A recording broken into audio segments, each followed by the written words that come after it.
Saint-Pierre-et-Miquelon Première. Il est 7h.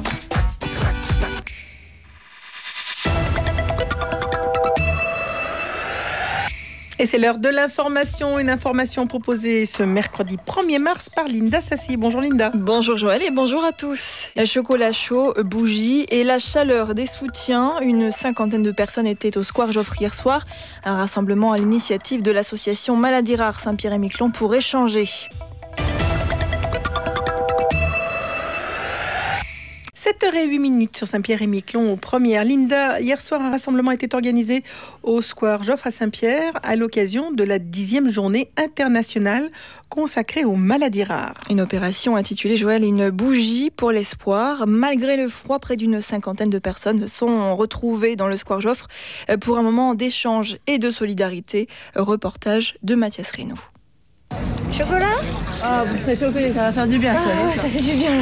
Une boisson chaude pour lutter contre le froid et pour rester ensemble plus longtemps, pour la bonne cause.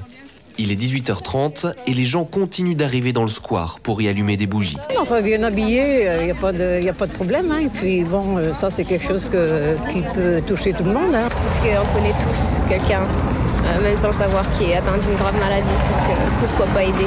Aider à faire connaître déjà ces maladies rares que certains découvrent dans leur vie du jour au lendemain. Moi, je suis porteuse d'une bactérie que j'ai attrapée il y a 2 ans. C'est une maladie rare aussi.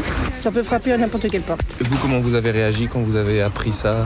C'était très dur. Parce que c'est quelque chose qui est rare aussi. Et on se dit toujours pourquoi moi, quoi. C'est très difficile, donc il faut avoir un moral d'acier et puis combattre tous les jours. Et le fait de voir des gens qui se battent aussi à côté, ça vous fait quoi ? Ben, ça fait du bien. Parce qu'on se dit au moins on n'est pas toute seule et puis on peut discuter les uns avec les autres et puis c'est vrai que ça aide beaucoup. Une aide apportée aujourd'hui par plusieurs jeunes qui ont décidé de s'engager dans cette nouvelle association, comme Nolwenn, qui travaille dans une voiture à l'abri du vent. Je suis en train de faire des cartes d'adhérence. Donc j'inscris tous les noms, et prénoms et numéros de téléphone des gens. Et on leur donne une carte pour 1 €. Pendant ce temps-là, dans le coffre du véhicule, c'est Marine qui s'occupe de vendre les bougies. Il y a du vent, il fait froid, mais on est là pour la bonne cause et je pense que ça peut faire que du bien d'avoir des jeunes dans une association comme ça peut attirer d'autres jeunes, donc c'est plutôt positif je pense. L'occasion encore est toujours d'échanger entre les générations. Roger Guichot en est convaincu, c'est le début du chemin pour libérer la parole avant d'aller plus loin. Les réflexions des gens, ils sont généralement surpris de s'apercevoir qu'il y a autant de gens touchés autour d'eux, alors qu'ils n'imaginaient pas qu'il y aurait autant de gens touchés autour d'eux. C'est souvent ça la réflexion qui revient.